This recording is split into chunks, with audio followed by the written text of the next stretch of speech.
तो स्वागत है हमारे YouTube चैनल में।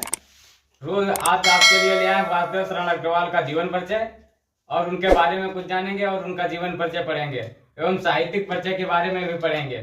ठीक है, तो पढ़ते हैं आज विद्वान वासुदेव शरण अग्रवाल के बारे में, जो आपके गद्य है राष्ट्र का स्वरूप नामक पाठ इन्होंने लिखा है आपकी बुक 12th में सर्वप्रथम।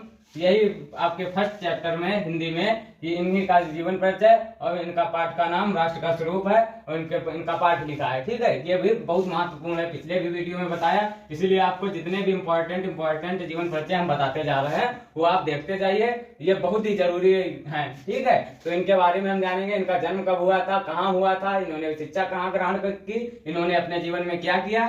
ठीक है, इनकी कृतियां बताएंगे, इनकी भाषाएं बताएंगे तथा इनकी शैलियां बताएंगे। ठीक है, तो हम स्टार्ट करते हैं अपनी क्लास। विद्वान वासुदेव शरण अग्रवाल, इनके पाठ का नाम राष्ट्र का स्वरूप। इनका जन्म वासुदेव शरण अग्रवाल का जन्म सन 1904 ईस्वी में हुआ था। वासुदेव शरण अग्रवाल जी का जन्म कब हुआ था? सन 1904 ईस्वी में हुआ था। इसी तरीका से आपको लिखना है अपने परीक्षा में। ठीक है, परीक्षा की कॉपी में लिखना है, जिससे साहित्यिक परिचय आपका पूछ दिया जाए तो आपको जन्म और इस मृत्यु के छोड़ के बाकी आपको सारी चीजें इसी प्रकार की सजावट से लिख देना है। ठीक है, जन्म मतलब लिख देना, उसके बाद आपके पास पटरी ले जाना, पटरी लेकर उसको अंडरलाइन कर देना, अंडरलाइन के बाद उनका जन्म लिख देना कहाँ हुआ था। ठीक है, और आपको जैसे साहित्यिक परिचय में पूछेगा नहीं ये जन्म और मृत्यु, और जब जीवन परिचय लिखने को आता है तो उसमें सर्वप्रथम जन्म लिखते हैं, उसके बाद जन्म स्थान लिखते हैं, फिर शिक्षा कहाँ ग्रहण की। ठीक है, यही सब लिखते हैं। ठीक, तो इनका जन्म सन 1904 ईस्वी में हुआ था। जन्म स्थान इनका जो है उत्तर प्रदेश के मेरठ जिले के खेड़ा नामक ग्राम में हुआ था। ठीक है, काशी विश्वविद्यालय से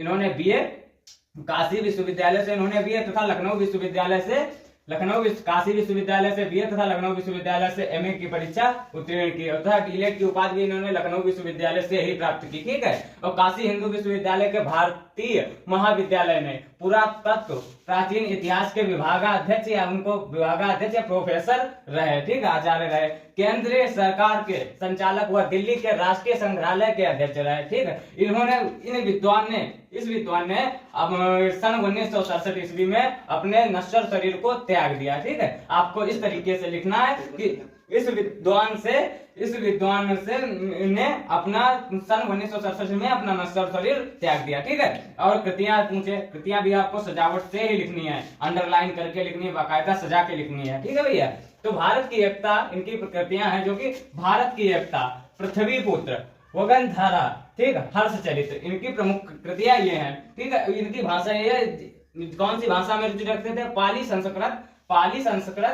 पाली संस्कृत अंग्रेजी आदि भाषाओं में इनकी ये ज्ञान रखते थे। ठीक है, इनकी जो शैली है वो है विचारात्मक, भावात्मक, उद्धरण तथा गवेषणात्मक। इनकी जो शैलियां हैं, शैलियां का मतलब है जो चीज हम सोचें। ठीक है, और शैलियां का यही मतलब होता है, जैसे इनकी शैलियां होती है, पहली शैली इनकी है विचारात्मक। विचारात्मक शैली का मतलब होता है जो हम बात समाज में कहें या राजनीतिक तौर पे जो हम बात करें उसी को हम विचारात्मक शैली कहते हैं। भावात्मक जो हमारे प्रति भाव जागृत होता है, या जैसे भगवान के प्रति आशा रखते हैं, उनके प्रति मतलब कुछ करने के लिए, जैसे हम प्रसादी चढ़ाने गए, ये हमारे मन में जो भाव उत्पन्न होता है, जो भी करने के लिए हमें भाव उत्पन्न होता है उसे हम भावात्मक शैली कहते हैं। इसी प्रकार से उद्धरण शैली, गवेषणात्मक शैली, ये आदि शैलियां हैं। यही है आपका वासुदेव शरण अग्रवाल के बारे में। आपको इसी प्रकार से सजावट से लिखना है, आपके पूरे 5 नंबर मिलेंगे, यह हम उम्मीद करते हैं।